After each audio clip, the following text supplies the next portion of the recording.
Hey everyone, it's What's in Box Wednesday, and this week I thought because ANZAC Day is right around the corner, we would show you what remembrance kits we have in stock, and we might make some more coming up as well. So let's have a look. First up we have the remembrance for the Navy. Have I got this the right way around? Yes, I have. This one here, so you got your big panel and then your smaller blocks all put together with just a bit of sashing. Nice and easy, fairly quick to make that one.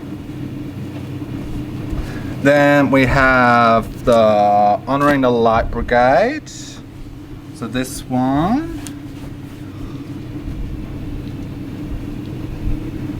So again, your large panel and then some blocks around the outside. Really lovely. And again, nice and easy.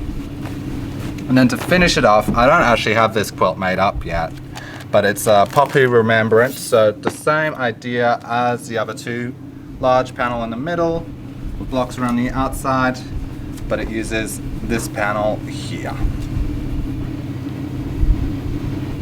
Right, so really quite lovely fabrics going on. So, time to get ahead before ANZAC Day comes, because it will be here very quickly, and then you can have a beautiful quilt ready made. So that's all I've got for you this week. We'll see you next week. Bye everyone.